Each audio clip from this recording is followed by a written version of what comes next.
Je vais maintenant donner donc la parole à Geneviève Gosselin pour les parties financières de notre conseil municipal et notamment la décision modificative numéro 2 de l'exercice 2012, objet de la délibération 257.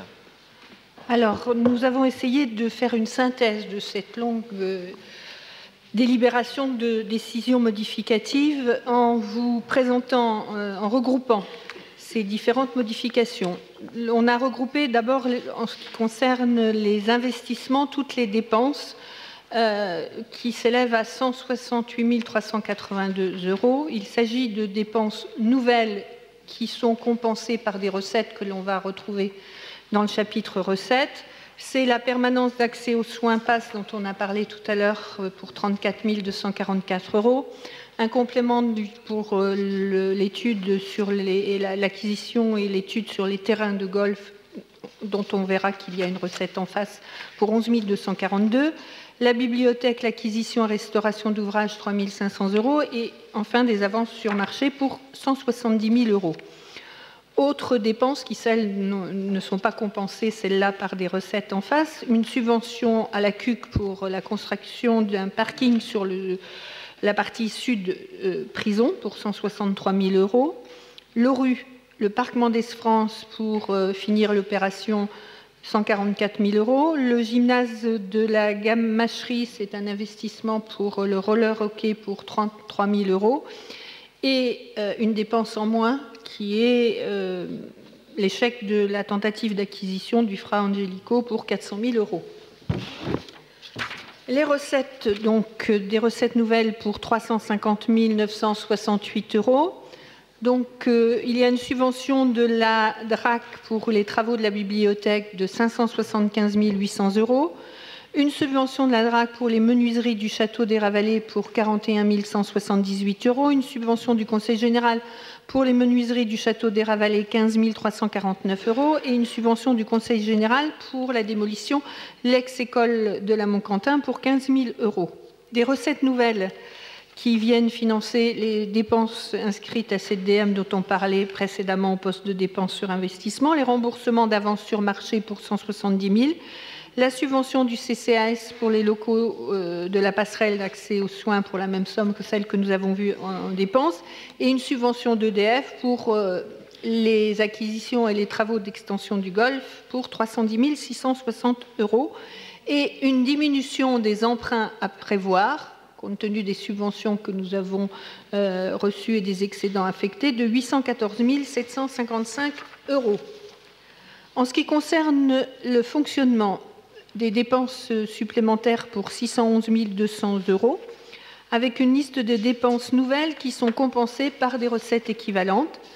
Des provisions pour risque pour le contentieux base TP Arsenal. Nous avions fait un contentieux pour réclamer un réajustement de l'ATP de l'Arsenal. Nous venons de gagner ce contentieux, mais il est probable et donc l'État nous a versé 1 049 041 €, mais il est probable qu'il y ait un recours et un appel qui soit fait par l'État, donc on le provisionne pour le cas où on serait amené à le reverser. Dépenses diverses pour le conservatoire qui sont subventionnées par le Conseil général pour 27 300 €.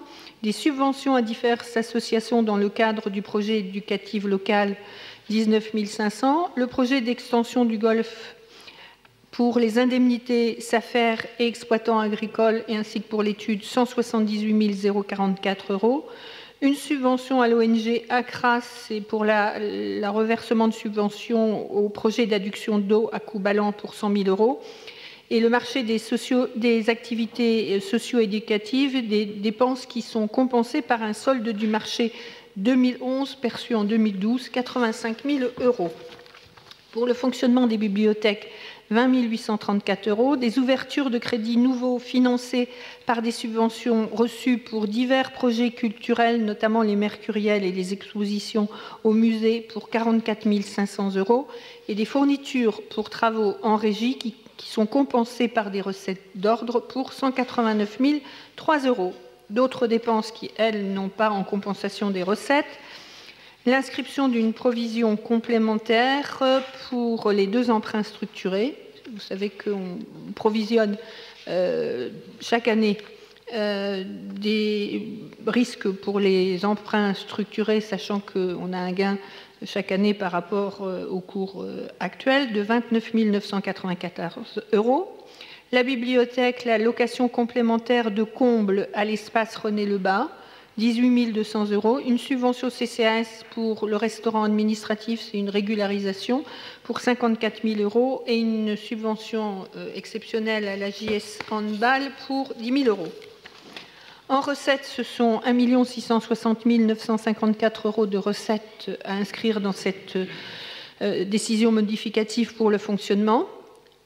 Le 1 049 041 € qu'on a mis en provision tout à l'heure, qui est les indemnités qui ont été versées par l'État suite au jugement du tribunal dans le cadre du contentieux sur l'ATP de DCNS. La participation d'EDF pour le Golfe, 189 340 €.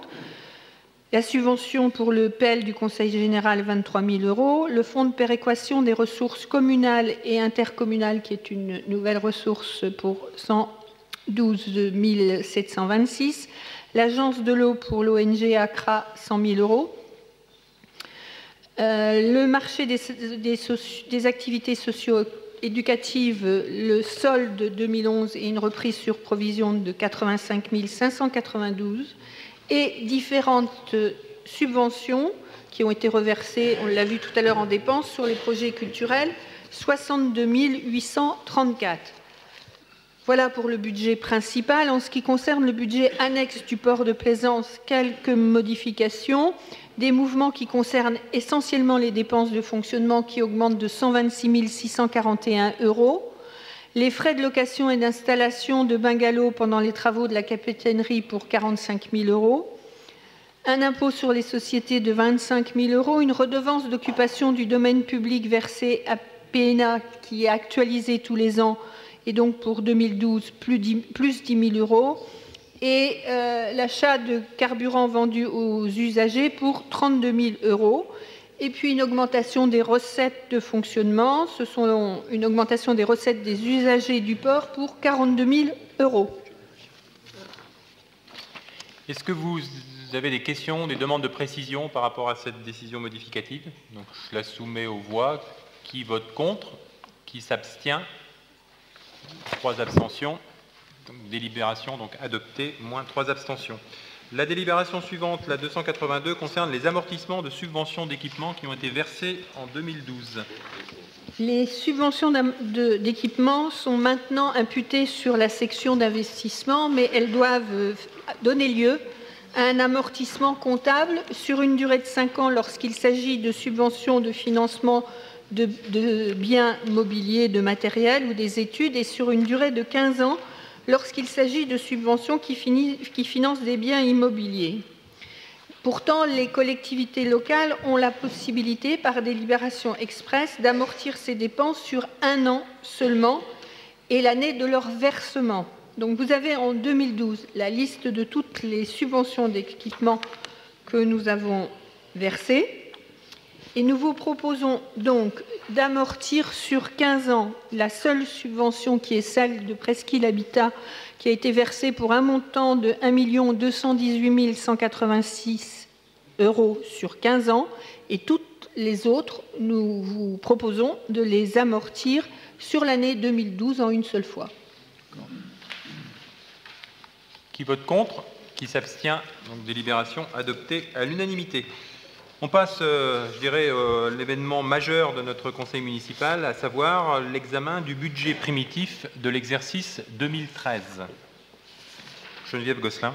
Alors, le budget 2013, le budget primitif, est établi et vous est proposé en conformité avec le débat d'orientation budgétaire que nous avions présenté en conseil municipal le 30 novembre dernier.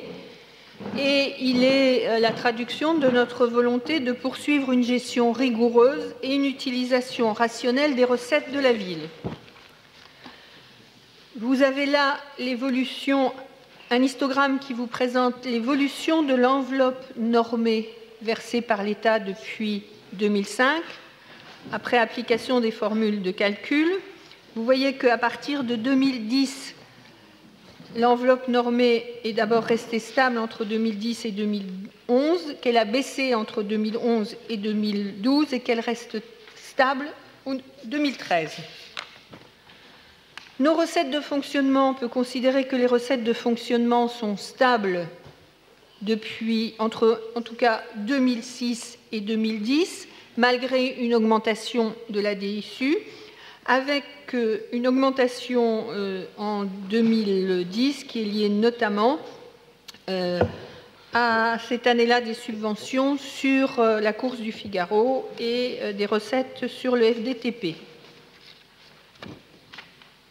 En ce qui concerne la structure de nos recettes de fonctionnement, on l'a déjà répété au cours des années précédentes, la réforme de la taxe professionnelle diminue pour les collectivités le levier fiscal et accroît donc la dépendance des collectivités par rapport aux dotations de l'État. Vous avez la structure de nos recettes en 2009 et vous voyez que nos recettes à levier fiscal qui représentaient 35% en 2009 ont baissé à 34%, alors que les recettes qui proviennent de l'enveloppe normée de l'État sont passées de 37% de nos recettes à 42% en 2013. Les conséquences pour la ville, c'est effectivement de poursuivre notre effort de maîtrise des dépenses de fonctionnement et de gestion de nos recettes. Le débat d'orientation budgétaire du mois dernier avait acté les principes suivants: une stabilité des dépenses de personnel, une stabilité des subventions aux associations, une diminution de nos frais financiers, un ajustement et une augmentation des tarifs de 2% pour assurer la continuité des services publics municipaux et un maintien des taux d'imposition locaux au même niveau que celui de 2003.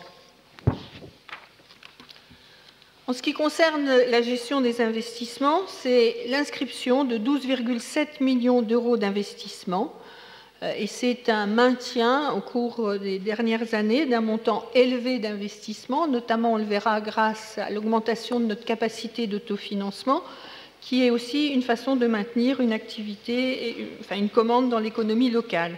Cette enveloppe permet de terminer des projets qui sont déjà engagés, la fin des travaux dans le RU, la poursuite des travaux dans l'école, la poursuite des travaux du centre culturel et les travaux d'attractivité pour le centre-ville, et d'entamer de nouveaux investissements, la salle allée, le CIO, les rues piétonnes, pour un montant de 8,65 millions. Le reste de ces 12 millions, c'est 4,08 millions d'euros d'investissement qui sont récurrents et nécessaires à l'entretien du patrimoine et à l'acquisition de matériel et d'équipements nécessaires au fonctionnement des services. En ce qui concerne la gestion de notre dette, nos charges financières restent faibles, elles ne représentent que 1,35% des dépenses de fonctionnement. Pour financer les investissements, nous avons un recours très modéré à l'emprunt. L'encours de la dette va d'ailleurs baisser puisqu'au 1er janvier 2013, il sera de 18 902 923 euros contre 19 546 583 au 1er janvier 2012. Le montant de la dette par habitant est de 469 euros au 1er janvier 2013. Il était en moyenne, c'est les derniers chiffres que nous avons au 1er janvier 2011, pour les villes de même importance, de 1 129 euros par habitant. Vous avez un histogramme qui reprend l'évolution comparée de l'encours de la dette et des frais financiers. Vous voyez bien que l'histogramme indique une baisse en 2013, puisque l'encours de la dette atteindra 18,9 millions d'euros.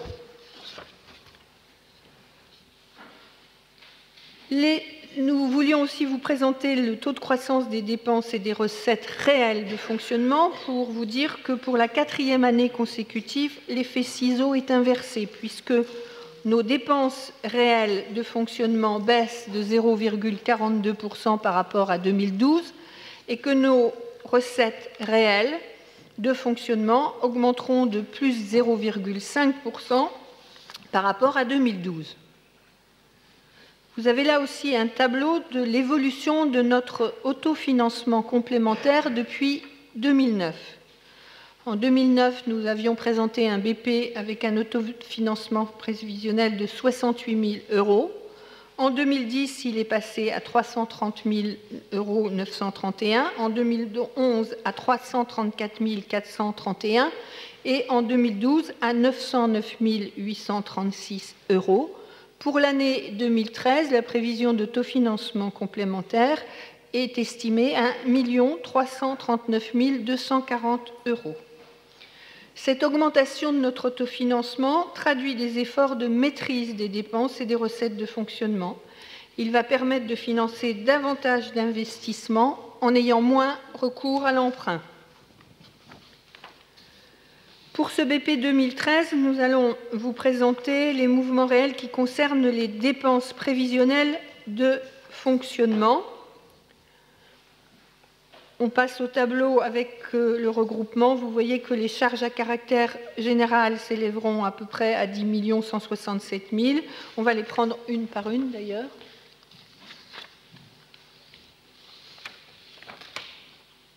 Ça, on l'a dit, donc c'est une baisse de nos dépenses de 0,42% entre 2013 et 2014. Vous avez la répartition de nos dépenses de fonctionnement, avec des dépenses de frais de personnel qui s'élèvent à 59,67% de nos dépenses, pour deux raisons. La première, c'est que nous avons fait le choix, contrairement à d'autres villes, de réaliser la plupart de nos services et de nos besoins en fonctionnement par des salariés et donc en régie, et nous n'avons pas fait le choix d'externaliser. Et d'autre part, étant donné que nous avons réduit nos autres dépenses de fonctionnement au cours des années précédentes, donc la part des dépenses de personnel reste importante parce qu'elle est comparée à la totalité de nos dépenses de fonctionnement qui ont baissé de façon globale. Les autres postes sont les subventions, qui représentent 17,38%, et nos charges à caractère général pour 19,34%. Les charges à caractère général, dont on parlait tout à l'heure, c'est 10 167 010 €. Ça concerne tous les achats de combustible, de carburant, d'énergie, les locations, les contrats de maintenance, l'affranchissement et les télécommunications. Elle diminue de 3,57%, c'est-à-dire 373 924, parce qu'il y a des événements qui n'ont pas lieu en 2013, c'est notamment la course du Figaro et Presqu'île en fleurs, mais que nous retrouverons en 2014. Les autres dépenses sont en augmentation de 76 076 €. Ce sont simplement la répercussion de l'augmentation du coût des énergies et de tous les diagnostics amiante et plomb réalisés ou à réaliser. Les charges de personnel, on l'a dit, représentent 59,67%.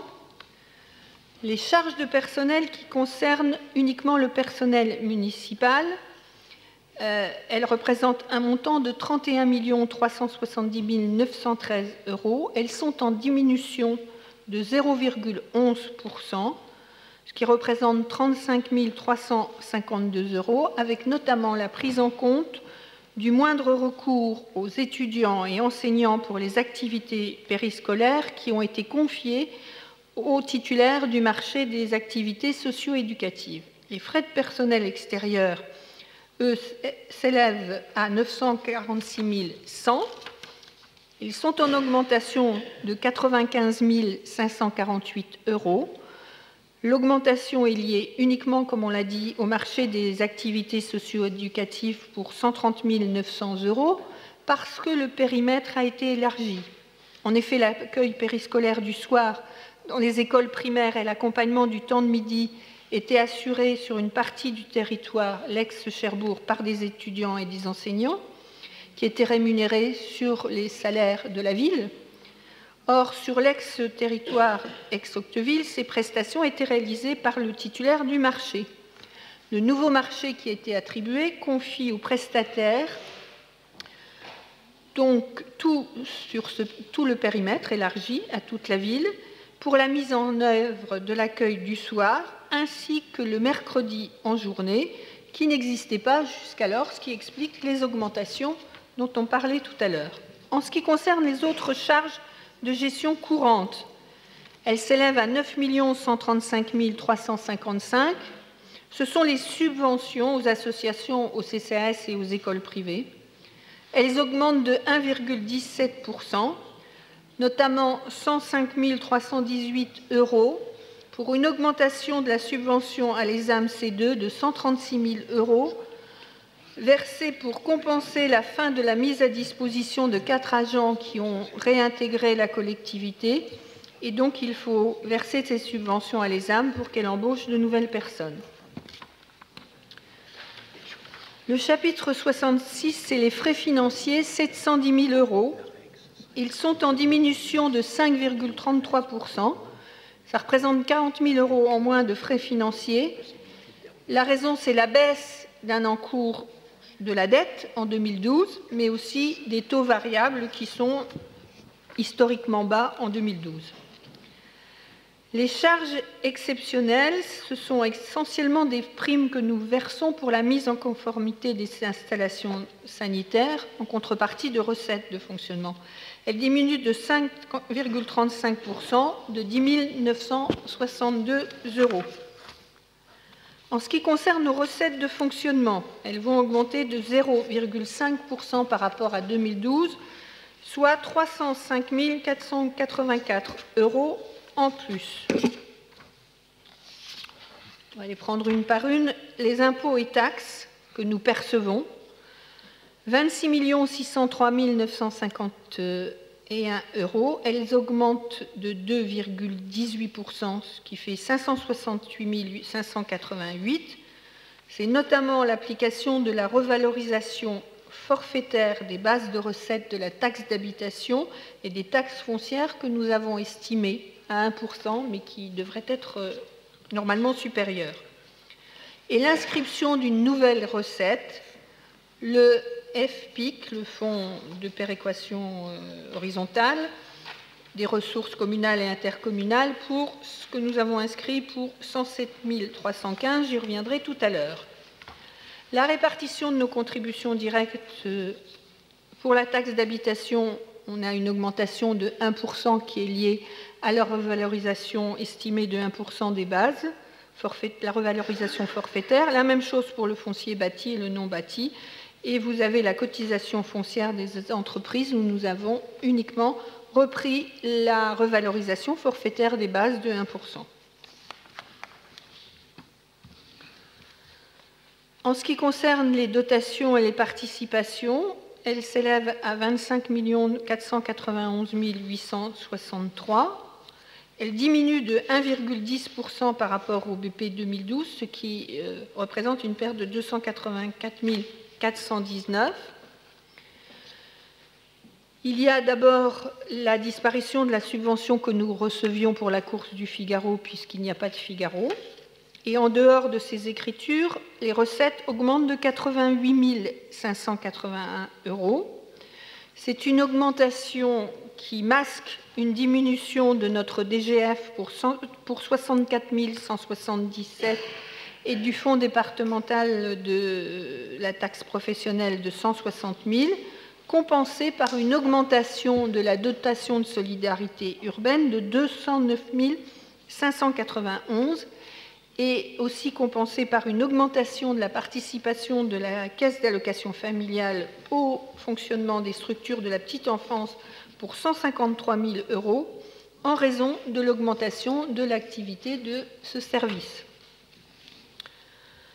En ce qui concerne les recettes diverses et les produits du domaine, ils augmentent de 21 315 €. C'est l'augmentation, la répercussion de l'augmentation des tarifs de 2% et d'un remboursement de frais de personnel du budget du port de Plaisance au budget principal en hausse de 20 000 €. D'autre part, nos produits financiers diminuent de 9 800 €, puisque nous avions la possibilité précédemment de faire des placements à terme compte tenu de nos cessions de patrimoine. Or, à partir de maintenant, les comptes à terme ne sont plus proposés aux collectivités. Les taux sont nuls, donc les produits financiers disparaissent.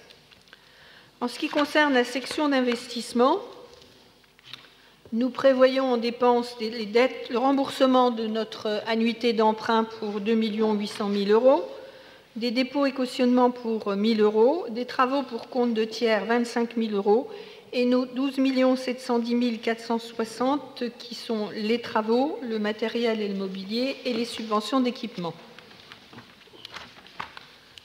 Vous avez la répartition par secteur des dépenses d'investissement, avec effectivement deux grands postes qui sont l'aménagement et l'embellissement de la ville et de l'ORU pour 32,62%, c'est la fin des travaux de l'ORU et les travaux du centre-ville. La culture, 29,91%, c'est la poursuite du programme de rénovation du théâtre et du centre culturel. Les sports et loisirs pour 11,78% et les autres qui sont des taux plus bas.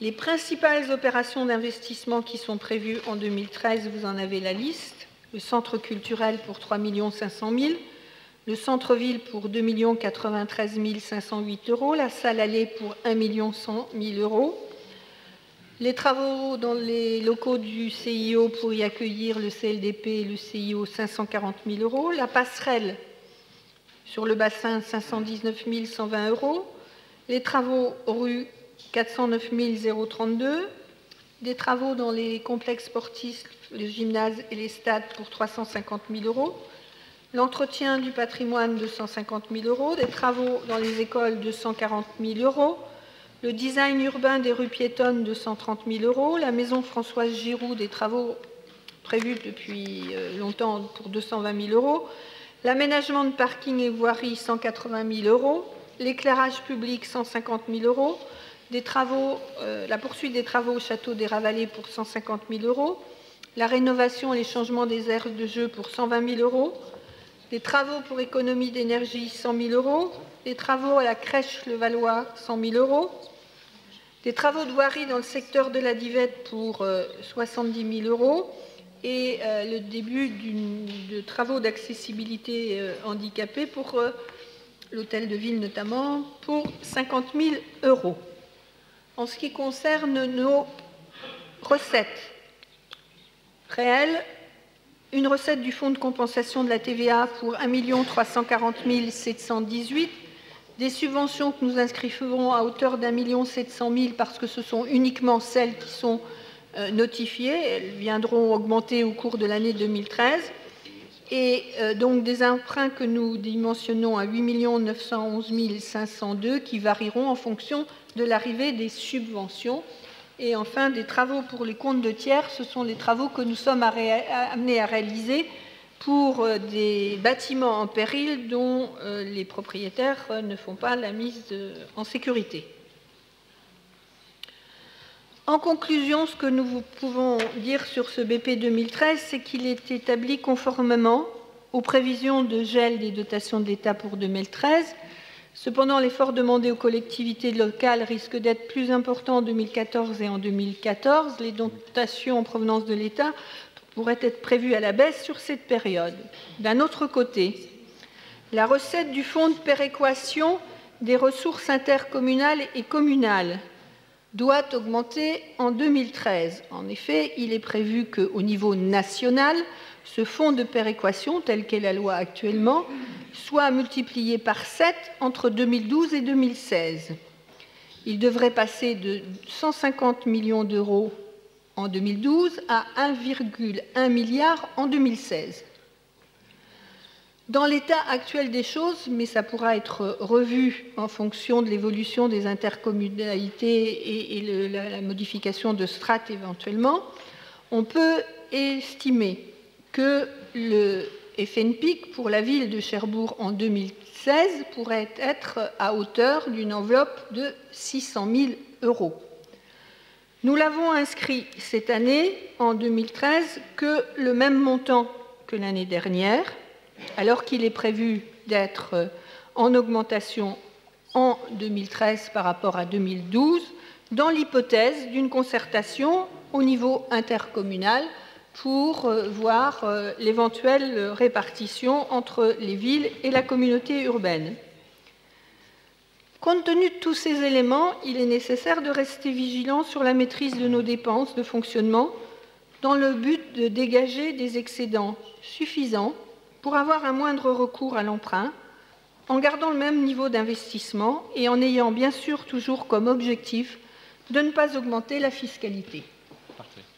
Bien, je remercie Geneviève pour cette présentation. Je la remercie tout particulièrement pour son action ainsi que les services. Et puis, je dirais, l'ensemble des maires adjoints et des services de la ville de Cherbourg-Octeville, parce que vous l'avez vu, ce budget il s'élabore dans un cadre contraint. Les principaux éléments, bien évidemment, ce sont la maîtrise absolue et rigoureuse de nos dépenses de fonctionnement, avec des objectifs qui sont ambitieux mais qui sont tenus. C'est également donc la volonté de ne pas augmenter les taux de la fiscalité locale. C'est aussi, et je dirais, c'est très bien comme cela, une diminution légère de notre dette qui, on l'a vu, n'est pas excessive. Et puis aussi, ce qui est important, c'est une capacité de dégager de l'autofinancement, 1 300 000 €, qui va permettre de financer de nouveaux investissements à hauteur de plus de 12 millions d'euros. Donc c'est quand même quelque chose d'extrêmement conséquent. Donc voilà les orientations traduites dans un budget. Donc je vous laisse la parole maintenant pour apporter des commentaires, poser des questions. Monsieur Lagarde. Oui, chers collègues, c'est dans le prolongement, dans la cohérence de mon intervention lors du DOB. Je voudrais faire état simplement que le budget qui nous est présenté, qui est un bon budget, s'inscrit dans la continuité. Ça l'emporte, je dirais, pour faire un peu d'humour sur le changement maintenant. C'est la continuité et ça montre bien qu'une bonne gestion, d'ailleurs, n'a pas besoin d'un carcan limitatif d'autonomie financière. Je pense à la règle d'or que j'avais évoquée la dernière fois. Ça montre bien que quand il y a une bonne gestion ou une mauvaise gestion, c'est pas en imposant aux collectivités des choses que ça va mieux se porter. On fait la démonstration qu'ici, la gestion est bonne et qu'on n'a pas besoin d'orientation et de carcan. Rappelez aussi que dans le domaine scolaire, et on en a parlé tout à l'heure, je trouve que c'est bien de dire on va prendre le temps de voir si on ne peut pas mettre la semaine de 4 jours et demi en route cette année ou l'année prochaine. Je dirais c'est important de voir un petit peu où on en est, mais c'est vrai qu'aussi le gouvernement, dans ses orientations, en ce qui concerne les affaires scolaires, met le doigt et l'importance sur la maternelle et la primaire. Si j'ai bien lu d'ailleurs les derniers rapports qui en émanent. Et donc c'est bien qu'on puisse s'inscrire dans ce processus, au contraire, et accompagner cette politique. J'avais évoqué aussi le niveau économique du fonds intercommunal de péréquation.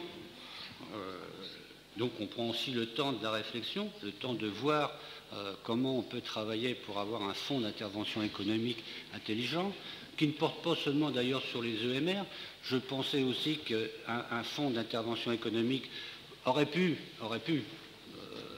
participer à l'investissement de Presqu'île Habitat en ce qui concerne les chaudières à l'eau de mer, pour faire vite, installées pour la place d'Yvette. Voilà des genres d'investissements qui peuvent être accompagnés par un fonds d'investissement d'agglomération. Mais c'est un autre débat qui n'a peut-être pas lieu d'avoir ici. Les investissements de la ville de Cherbourg, 12 millions, c'est important. C'est important, compte tenu qu'en plus, on l'a vu hier à la communauté urbaine, elle s'accompagne de 8 millions qui vont être affectés sur les opérations de la ville de Cherbourg. Donc ça veut dire qu'il y a grosso modo 20 millions qui vont être fournis pour la ville de Cherbourg pour l'année 2013. C'est un effort conséquent. Et donc on travaille en parfaite harmonie avec la communauté urbaine sur ces sujets. Et enfin, le seul regret que j'ai, c'est la majoration spéciale qui, dans les ressources concernant la CFE, n'a pas été retenue, mais on me l'a expliqué au débat d'orientation budgétaire. Voilà, c'est des choix que je regrette. Voilà, messieurs, dames. OK. Monsieur Corbin. Donc, en lisant la conclusion, J'avais une réflexion toute simple, et quand je viens d'entendre notre collègue Jean Lagarde, cette conclusion, il y a 2 ou 3 ans, je pense qu'elle aurait débouché sur une motion, en disant que l'État se désengage et que c'est scandaleux. Donc ce qui prouve qu'en fonction de ceux qui sont au pouvoir, nous avons des analyses totalement différentes. Donc je crois qu'il faut savoir être objectif, puisqu'on parle quand même d'un blocage sur les 2 ou 3 ans, qui en soi ne choque pas compte tenu de la conjoncture économique, mais je crois que par moment, il faut faire preuve peut-être de modération dans le propos et ne pas être aussi changeant et avoir une géométrie aussi variable en fonction de ce qui est à la tête du pouvoir dans certaines périodes. Donc ça aurait été une motion. Donc il n'y a pas de motion parce que l'État se désengage. C'est un petit peu dommage. On l'aurait voté à 2 mains parce que ça aurait été quelque chose de positif. Donc autrement, en ce qui concerne la pression fiscale des habitants de Cherbourg-Octeville, malgré tout, ils vont payer plus cher puisque les bases augmentent. La ville n'augmente pas sa base. Les Octevillais vont payer encore plus cher puisqu'ils seront dans une période de rattrapage également. C'est fini. C'est terminé. C'est fini. C'est fini? C'est la dernière année? On en a parlé au DOB. Ah ben c'est bien. Alors au moins de ce côté-là, c'est une bonne chose. Donc par contre, le satisfecit, je rejoindrai ce qui a été dit au niveau de la gestion de la ville, qui a une volonté de maîtriser les dépenses. Nous ne voterons pas ce budget parce que les orientations qui ont été prises ne correspondent pas à ce qu'on aurait pris et ce qu'on aurait fait. Autrement, en termes de maîtrise, au niveau du personnel, c'est toujours à la tangente, mais on sent qu'il y a une volonté de maîtrise. Juste un petit mot pour répondre à M. Corbin. On ne va pas refaire ici le débat de la campagne des élections présidentielles, hein, mais vous savez que la dette de la France a quand même augmenté de 1200, est passée de 1200 milliards à 1700 milliards, qu'il y a un objectif bien évidemment de favoriser les conditions du retour à la croissance. Ces conditions du retour à la croissance, elles supposent une maîtrise budgétaire. Cette maîtrise budgétaire, avec le retour à 3% du PIB et un équilibre en 2016 au niveau des comptes de la nation, avec des efforts qui ont été annoncés, des efforts qui seront partagés, d'ailleurs avec des économies au niveau de l'État et sur lesquelles, oui, il y a des dotations qui sont en stagnation, avec aussi des impôts qui sont sur les grandes entreprises. Donc tout un dispositif qui a été mis en place dans l'objectif de retrouver à la fois les conditions de l'équilibre budgétaire et de favoriser, de rembourser la dette, ce qui est extrêmement important, et, comment dirais-je, de favoriser les conditions de la croissance. Alors bon, c'est un débat politique, je vous laisse le soin, motion, pas motion, difficile de réécrire l'histoire, ou de faire de la politique fiction. Voilà, Monsieur Civilise.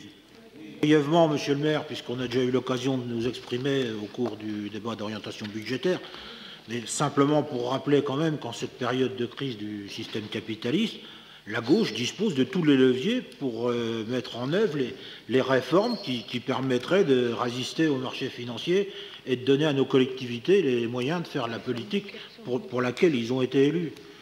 On voit bien que le dogme du 3%, la RGPP, même si ça a changé de nom, et toutes ces politiques d'austérité, dans les différents pays d'Europe, Italie, Espagne, Portugal, ça conduit à la récession. Alors, moi, je tiens à le réaffirmer, l'austérité, c'est vraiment pas la solution. Bon, je ne débattrai pas plus souvent, puisque Christian Catherine a eu l'occasion de s'exprimer là-dessus. Donc, nous voterons, bien entendu, ce budget, mais en aucun cas par solidarité à la politique de rigueur qui est mise en place nationalement. Si nous votons ce budget, c'est comme l'a dit Jean Lagarde, c'est un bon budget. On n'augmente pas la pression fiscale sur nos populations. On ne baisse pas la garde au niveau de nos investissements. Le montant... Avec 2 S. Et le montant de la dette reste tout à fait correct. Avec 2 S, j'ai dit. Droit de réponse. Non. C'est donc un budget, une bonne gestion. C'est pourquoi nous le voterons sans hésiter. Voilà, ok. Merci. Je voulais juste revenir avant éventuellement de poursuivre le débat par rapport au fonds de péréquation communale et intercommunale. Je pense qu'on est d'accord au niveau de Jean Lagarde. Le FPIC est, je dirais, la rare recette dynamique dont on peut disposer collectivement. Donc, on a 2 possibilités. Soit on est dans une logique d'opportunité, ou soit on est dans une logique de projet. Et je pense que c'est l'option, nous, qu'on a choisie, c'est que l'on soit dans une logique de projet, que cette recette supplémentaire ne soit pas, entre guillemets, affectée pour boucher des trous, mais qu'elle soit bien dynamique et qu'elle serve à financer des investissements productifs. Hein. Alors ensuite, qui va être le porteur de ces investissements productifs? Est-ce la communauté urbaine? Est-ce les villes? Il y a un débat entre nous. Pour l'instant, nous, on a figé, alors qu'on sait très bien que le FPIC va augmenter en 2013, on a figé, nous, notre dotation sur ce qu'elle était en 2012. Ensuite, donc, la discussion est ouverte. Quels sont les investissements productifs que nous devons financer? C'est un débat que nous aurons entre nous et je souhaite, moi, que ce débat soit le plus fructueux possible et je suis confiant sur le fait que ce débat arrivera à son terme. Y a-t-il d'autres demandes de prise de parole? Monsieur Levallois. Alors, d'abord, je reviens sur ce que nous avons dit au débat budgétaire. Et je le dis, mais alors toute la phrase quand même, parce qu'il n'y a eu que la moitié de la phrase qui a été retenue, qu'il était en cohérence, mais dans votre logique, évidemment. Mais c'est un budget qui présente pour nous un certain nombre de caractéristiques positives, notamment dans toutes les opérations d'investissement. On les a votées au cours des différentes délibérations précédentes sur le centre culturel, sur l'aménagement du centre-ville.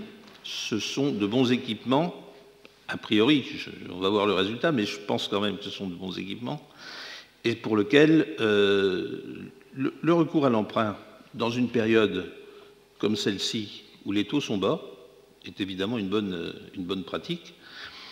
Bon, alors voilà, ce que je veux dire quand même, c'est qu'il y a bien des manières de faire un budget. Je pense que des équipes municipales différentes feraient chacune un budget un peu différent. Il n'y a pas une seule manière de faire un budget. Sur ce plan-là, je voudrais vous dire que nous, on va s'abstenir. On ne va pas voter contre. Et puis je voudrais faire une déclaration un peu plus personnelle.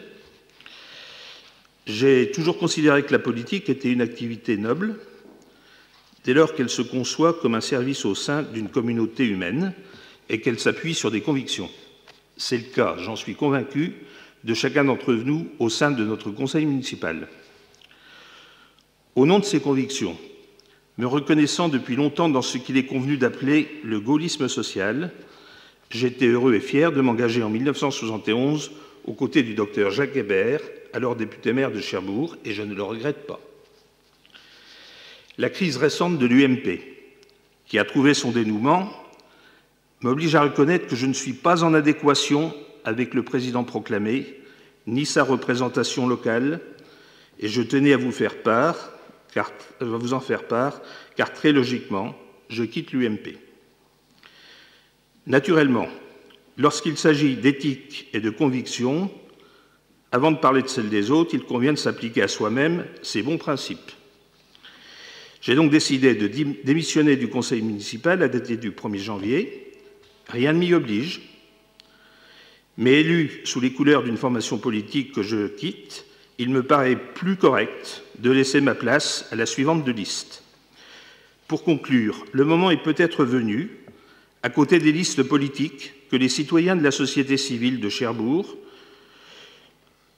cherchent à constituer une liste citoyenne, arc-en-ciel, avec des personnes d'opinions diverses, non extrémistes, pour laisser les luttes idéologiques à d'autres et œuvrer ensemble pour le bien commun.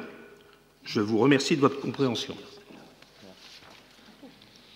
Bien écoutez, Monsieur Levallois, je vous remercie de votre déclaration qui vous honore. Sachez qu'à titre personnel, je regretterai votre démission au sein de ce conseil municipal. Je pense que vous y apportiez une valeur ajoutée. Je crois que c'est intéressant. Les débats et les participations et les prises de position qui ont été les vôtres tout au cours des différents mandats que vous avez exercés ont permis de faire progresser l'action municipale, que vous soyez dans l'opposition ou que vous ayez été dans la majorité au début de votre vie politique. Et sachez que je ne peux que prendre acte de la décision qui vous appartient, mais je le dis, elle vous honore. Et en ce qui concerne le vœu que vous avez souhaité, c'est un vœu.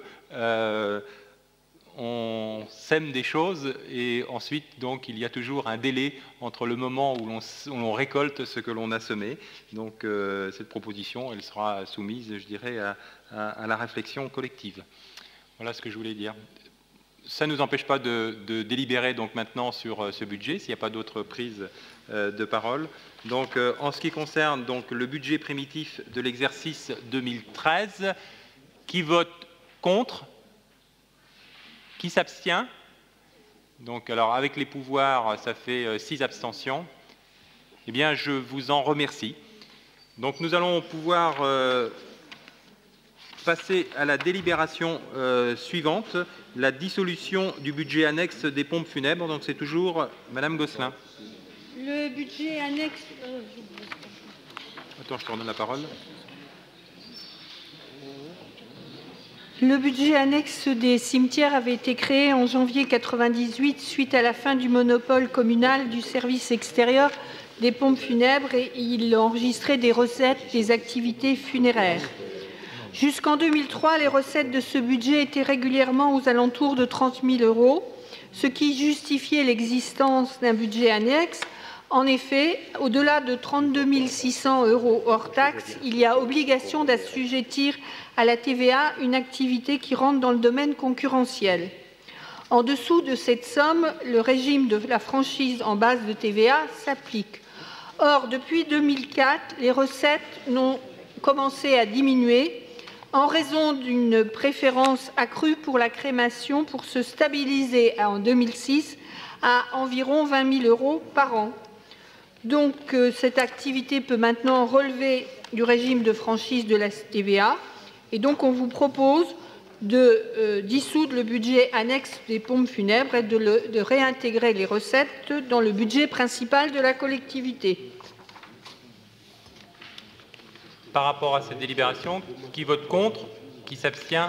Délibération adoptée à l'unanimité. Passer à la délibération suivante, donc c'est la dernière, c'est nos tarifs municipaux pour l'exercice 2013.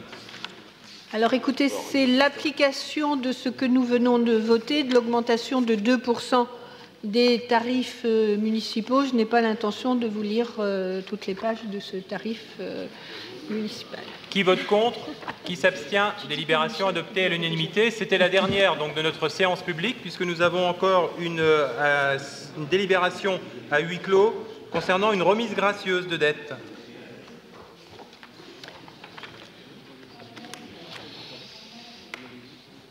Il faut qu'on attende que les journalistes sortent. Bon, bah, s'il n'y a pas d'objection, oui. Est-ce qu'il y a des objections par rapport à cette remise gracieuse? Non, donc c'est pas là. Voilà. Qui s'abstient? Qui vote contre? Donc délibération adoptée à l'unanimité. Eh bien, nous terminons donc notre ordre du jour. Je tiens donc à vous souhaiter, au nom de l'ensemble de l'équipe municipale, donc de bonnes fêtes de fin d'année. Et puis on aura l'occasion de se retrouver à la fois pour les cérémonies de vœux et pour notre prochain conseil municipal qui est fixé au 1er février prochain.